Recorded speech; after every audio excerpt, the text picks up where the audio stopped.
Trump praises UK and escalates pressure on Canada in latest foreign policy push.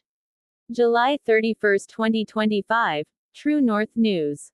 Former U.S. President Donald Trump has once again made headlines with his contrasting diplomatic tone toward allies, praising the United Kingdom while issuing strong warnings to Canada. As part of his broader trade and foreign policy strategy during his second presidential term, Trump is reshaping international relations by combining economic pressure with public messaging that often ranges from affectionate to confrontational. Lucky United Kingdom. During a recent press appearance alongside British Prime Minister Keir Starmer at the G7 summit in Alberta, Trump praised the UK as a very lucky nation, pointing to its monarchy as a symbol of stability and tradition. You could have people that weren't great, but the royal family is great, Trump said, referring to King Charles III and Queen Camilla. He called their presence a tremendous advantage, and expressed personal admiration for the British system. The summit also marked the announcement of a new US-UK trade deal, which Trump and Starmer revealed with a lighthearted moment as the former president dropped some signed documents. Despite the mishap, Trump remained enthusiastic, emphasizing that the UK was exempt from many US tariffs because, I like them. Trump's alignment with the UK has been a consistent theme throughout his presidency.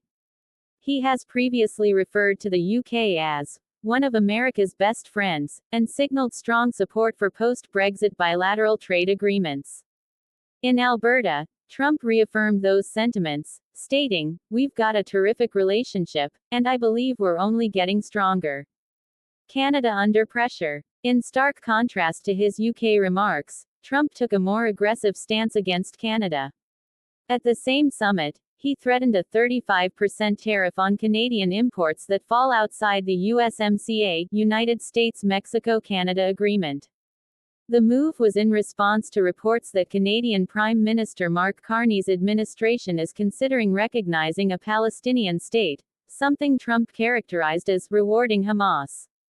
Speaking from the summit, Trump stated, "If Canada goes through with this, we'll have no choice but to put heavy tariffs on their exports. They can't expect to attack our closest ally, Israel, and still get preferred trade terms." This isn't the first time Trump has expressed frustration with Canadian leadership. In a recent statement, he mockingly referred to Prime Minister Justin Trudeau as the governor of the great state of Canada, implying that the country's sovereignty was under question. He also floated the idea of making Canada America's 51st state, a suggestion that has been widely dismissed in Canada and labeled absurd by Canadian media and officials.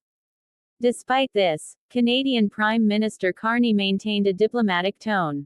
Canada is not for sale, he stated firmly, adding that he is open to constructive dialogue, but will not be bullied on foreign policy decisions. Mixed global approach. Trump's dealings with other countries show a similar pattern, a mix of diplomacy and threats aimed at securing favorable trade terms and aligning global policy with U.S. interests. He recently hosted European Commission President Ursula von der Leyen at his Turnberry Golf Resort in Scotland, where they discussed the possibility of a new EU-US trade deal. Trump gave the talks a 50-50 chance of success but hinted that tariffs would remain unless more progress was made. Meanwhile, Trump has imposed or maintained trade barriers on countries including Mexico, Brazil, and India, leveraging economic tools to achieve foreign policy goals.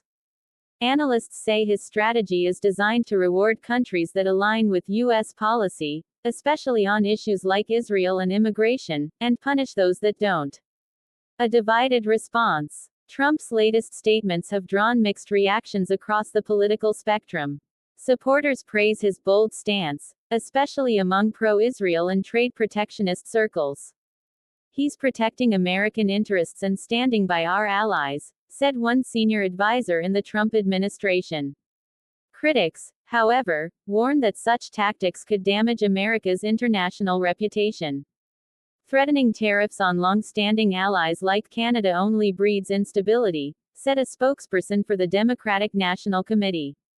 As the 2025 political landscape continues to evolve, Trump's unconventional diplomacy remains a central feature of his administration.